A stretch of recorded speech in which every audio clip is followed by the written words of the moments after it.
advise people and say, coming into an employee experience space, you obviously come from a financial background, but what skills do you think future employee experience leaders should learn and master? Okay, so sure, there's quite a number that I've picked up. Other than having a financial background, it's really important because even when you're in wellness, you need to realize that it's a win-win situation for the employee and the employer. There has to be a return on investment at some point. It can't always be the employer investing in all these wellness programs, because there's a lot of investment. I mean, the other work that I do is I engage with our other stakeholders, financial institutions, health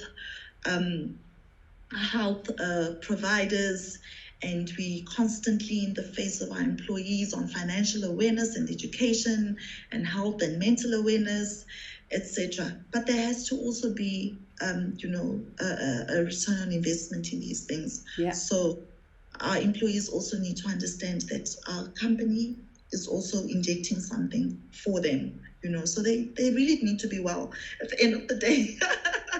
Anyway, so financial. And then there's a buzzword, metaverse. Yes. We really need to hone in there. Like I said, we've got countries like your Rwandas, Burundis, and your Kenyans, and they're doing it extremely well.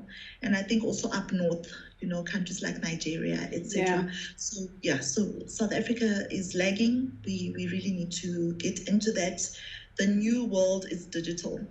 People are, in a 3D virtual space. They're socializing, they're playing, they're working. We need to tap into that. And then innovation. We need to be innovative. There's a lot of online courses that we could go out there, register, learn, and see what we can give back.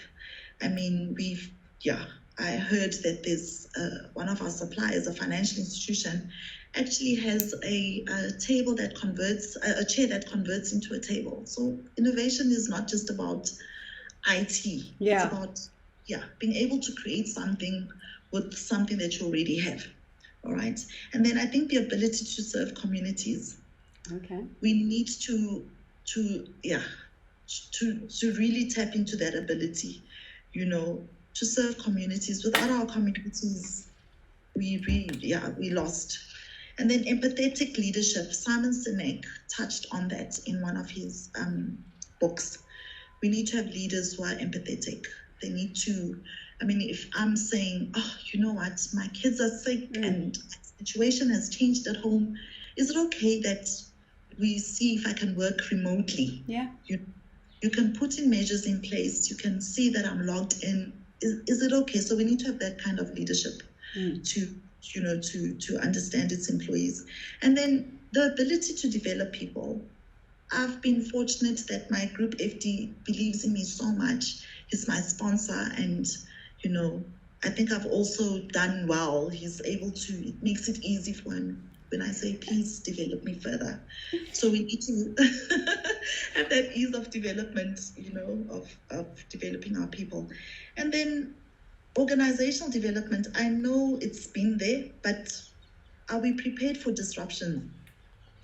So our organizations need to be able to acknowledge that it's just not COVID-19.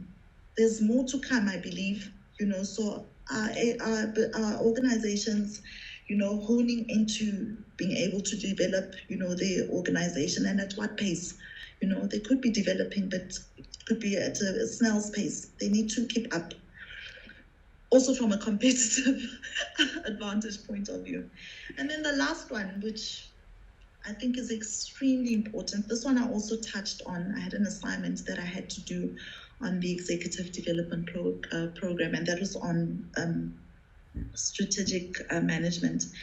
And I think in order for change management to be a success, we need to adopt ADCAR, which is awareness, desire, knowledge, ability, and reinforcement. And will definitely make change a success, whether it's from a departmental point of view within group human capital or within my own space as wellness, or, as an entire organization. How are we doing it? Are we relying on ourselves? Are we going to outsource that function? Because it's not an easy one, hey? Yeah. Changing people's perception about culture, about new processes. I mean, yeah.